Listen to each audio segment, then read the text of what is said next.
La Bible en un an, la 316e journée, le livre du prophète Daniel, chapitre 6, versets 2 à 29, le livre des psaumes, chapitre 111, versets 1 à 10, le livre des proverbes, chapitre 27, versets 23 à 27, l'évangile de Jean, chapitre 8, versets 12 à 30.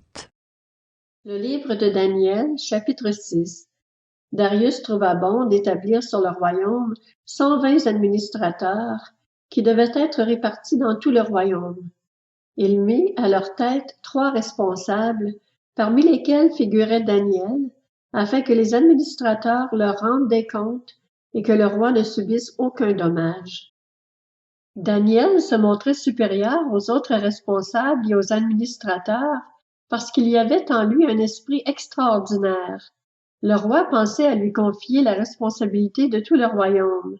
Les responsables et les administrateurs cherchèrent alors une occasion d'accuser Daniel en rapport avec les affaires du royaume. Cependant, ils ne purent trouver aucune occasion de le faire, aucune faute de sa part, parce qu'il était fidèle et qu'on ne trouvait chez lui ni négligence ni faute.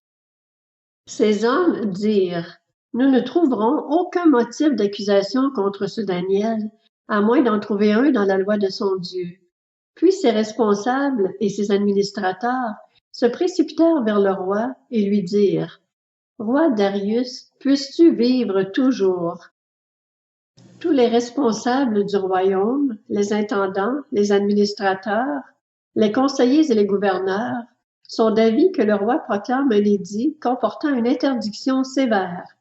Toute personne qui, dans l'espace de 30 jours, adressera des prières à un autre, Dieu ou homme, que toi, roi, sera jetée dans la fosse aux lions.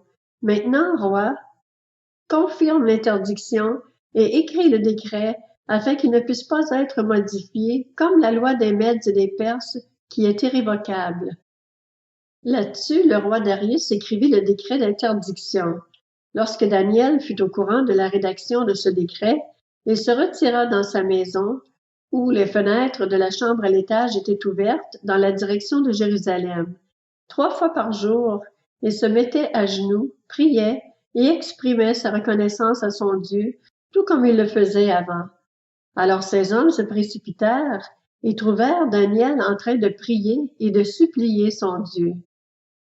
Puis ils se présentèrent devant le roi et lui parlèrent de l'interdiction royale. « N'as-tu pas écrit une interdiction d'après laquelle toute personne qui, dans l'espace de 30 jours, adresserait des prières à un autre, Dieu ou homme, que toi, roi, serait jetée dans la fosse aux lions? » Le roi répondit: « Cet ordre est aussi sûr que la loi des Mèdes et des Perses qui est irrévocable. » Ils prirent de nouveau la parole et dirent au roi: « Daniel, l'un des exilés de Juda, n'a tenu aucun compte de toi, roi, ni de l'interdiction que tu as écrite, et il fait sa prière 3 fois par jour. » Le roi fut très attristé quand il entendit cela. Il prit à cœur de délivrer Daniel, et jusqu'au coucher du soleil, il s'efforça de le sauver.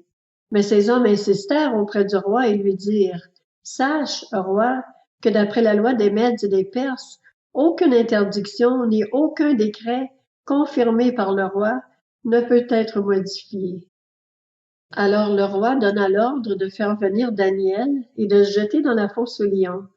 Le roi dit à Daniel: « Que ton Dieu, que tu sers avec persévérance, veuille te délivrer. » On apporta une pierre et on la plaça sur l'ouverture de la fosse. Le roi y apposa l'empreinte de son anneau et de l'anneau de ses hauts fonctionnaires, afin que rien ne puisse être modifié pour Daniel.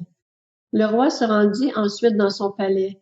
Il passa la nuit sans manger, sans faire venir de danseuse devant lui et sans parvenir à trouver le sommeil. Le roi se leva tôt le matin avec l'aurore et se précipita à la fosse aux lions.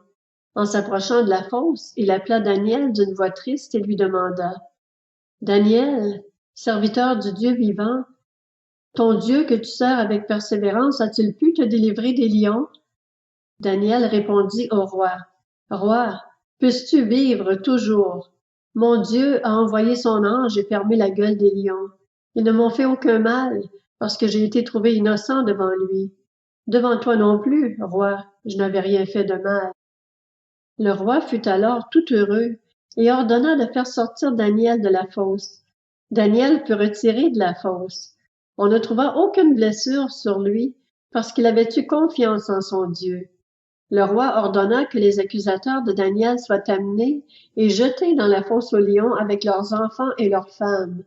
Avant qu'ils ne soient parvenus au fond de la fosse, les lions les attrapèrent et brisèrent tous leurs os. Après cela, le roi Darius écrivit à tous les peuples, à toutes les nations, aux hommes de toute langue qui habitaient tout l'empire. Que la paix vous soit donnée en abondance. J'ordonne que dans toute l'étendue de mon royaume, on ait de la crainte et un profond respect pour le Dieu de Daniel. En effet, il est le Dieu vivant et il subsiste éternellement. Son royaume ne sera jamais détruit et sa domination durera jusqu'à la fin. C'est lui qui délivre et qui sauve, qui accomplit des signes et des miracles dans le ciel et sur la terre. C'est lui qui a délivré Daniel de la griffe des lions. Daniel prospéra sous le règne de Darius, c'est-à-dire de Cyrus le Perse. Le livre des Psaumes, chapitre 111. Louez l'Éternel. Je louerai l'Éternel de tout mon cœur, dans la réunion des hommes droits et dans l'assemblée. Les œuvres de l'Éternel sont grandes, recherchées par tous ceux qui les aiment. Son activité n'est que splendeur et magnificence, et sa justice subsiste à perpétuité. Il a laissé le souvenir de ses merveilles. L'Éternel fait grâce, il est rempli de compassion. Il a donné de la nourriture à ceux qui le craignent, il se souvient toujours de son alliance. Il a montré à son peuple la puissance de ses œuvres en lui donnant l'héritage d'autres nations. Les œuvres de ses mains, c'est la vérité et la justice. Tous ses décrets sont dignes de confiance, bien établis pour toute l'éternité, faits avec vérité et droiture.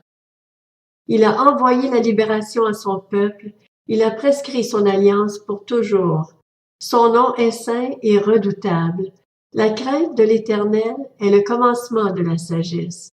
Tous ceux qui respectent ses décrets ont une raison saine. Sa gloire subsiste à perpétuité. Le livre des Proverbes, chapitre 27. Connais bien chacune de tes brebis, donne tes soins à tes troupeaux, car la richesse ne dure pas toujours. Une couronne se transmet-elle indéfiniment? Le foin est récolté, la verdure reparaît, et les herbes des montagnes sont rassemblées. Les agneaux servent à t'habiller, les boucs à payer un champ, et le lait des chèvres suffit à ta nourriture, à celle de ta maison et à l'entretien de tes servantes. L'Évangile de Jean, chapitre 8. Jésus leur parla de nouveau. Il dit, « Je suis la lumière du monde. Celui qui me suit ne marchera pas dans les ténèbres, mais il aura au contraire la lumière de la vie. » Là-dessus, les pharisiens lui dirent, « Tu te rends témoignage à toi-même, ton témoignage n'est pas vrai. » Jésus leur répondit, « Même si je me rends témoignage à moi-même, mon témoignage est vrai, car je sais d'où je suis venu et où je vais. Quant à vous, vous ne savez pas d'où je viens ni où je vais. Vous vous jugez de façon humaine, moi je ne juge personne, et si je juge, mon jugement est vrai, car je ne suis pas seul, mais le Père qui m'a envoyé est avec moi. Il est écrit dans votre loi que le témoignage de deux personnes est vrai. Or, je me rends témoignage à moi-même, et le Père qui m'a envoyé me rend aussi témoignage. » Ils lui dirent donc, « Où est ton Père? » Jésus répondit, « Vous ne connaissez ni moi, ni mon Père. Si vous me connaissiez, vous connaîtriez aussi mon Père. » Jésus dit ces paroles alors qu'il enseignait dans le temple, à l'endroit où était le trésor, et personne ne l'arrêta, parce que son heure n'était pas encore venue. Jésus leur dit encore, « Je m'en vais et vous me chercherez, mais vous mourrez dans votre péché. Vous ne pouvez pas venir là où je vais. » Là-dessus, les Juifs dirent, « Va-t-il se tuer, puisqu'il dit, vous ne pouvez pas venir où je vais? » Il leur dit, « Vous êtes d'en bas, moi je suis d'en haut. Vous êtes de ce monde, moi je ne suis pas de ce monde. C'est pourquoi je vous ai dit que vous mourrez dans vos péchés. En effet, si vous ne croyez pas que moi, je suis, vous mourrez dans vos péchés. Toi, qui es-tu? Lui dirent-ils. Jésus leur répondit, ce que je vous dis depuis le début. J'ai beaucoup de choses à dire et à juger à votre sujet. Mais celui qui m'a envoyé est vrai, et ce que j'ai entendu de lui, je le dis au monde. Ils ne comprirent pas qu'il leur parlait du Père. Jésus leur dit donc, quand vous aurez élevé le Fils de l'homme, alors vous reconnaîtrez que moi, je suis, et que je ne fais rien de moi-même, mais que je dis ce que mon Père m'a enseigné. Celui qui m'a envoyé est avec moi. Il ne m'a pas laissé seul parce que je fais toujours ce qui lui est agréable. Comme Jésus disait cela, beaucoup crurent en lui.